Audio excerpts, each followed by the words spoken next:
नाशिकच्या ग्रामीण भागामध्ये आपण बघितलं तर भुईमुगाच्या शेंगा काढण्याचं सध्या काम चालू आहे. भुईमुगाच्या शेंगा तयार करण्याचं काम यावेळी नाशिकच्या ग्रामीण भागात शेतकरी करत असताना, शेतकरी कुटुंब करत असताना दिसत आहे. आपल्यासोबत हेच भुईमुग उत्पादक शेतकरी. काय सांगाल का काका, काय बाजारभाव मिळतो भुईमुगाच्या? बाजारभाव जर म्हटलं तर कशालाच बाजारभाव नाहीये.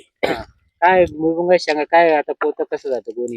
गोणी वल्ली गोणी आहे, त्याची जाती त्या आज त्या 40 रुपये किलो आणि विकत घ्यायला दुकानात गेलं तर 160 रुपये किलो चालली. मग याचा भावचा मधला ताळमेळ आहे कुठे याचा?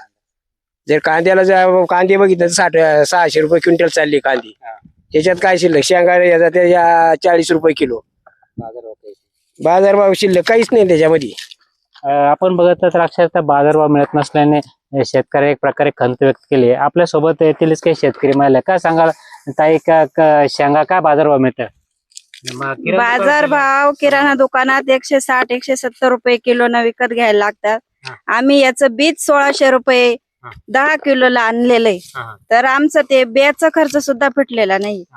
मजूर, ट्रॅक्टर, डिझेल तयार करणे आणि खत मिळून आम्हाला काहीच उत्पन्न झालेलं नाही. आज एवढ्या उन्हात आणत आम्ही हे करून हे पिकवलेलं आहे, त्याचा आम्हाला काहीच मोबदला मिळत नाही. आज विकायला गेलं तरी आम्हाला त्याचा मोबदला भेटणार नाही आणि ठेवल्या तरी त्याचा मोबदला भेटणार नाही. एकूणच बघितलं तर भर उन्हात देखील या शेंगा काढण्याचं काम चालू आहे. मात्र या भुईमुगाच्या शेंगाला देखील कवडीमोल बाजारभाव मिळत असल्याने शेतकऱ्यांनी खंत व्यक्त केल्याचं यावेळी दिसून येत आहे. नरेंद्र बाटाव, जय महाराष्ट्र न्यूज, नाशिक.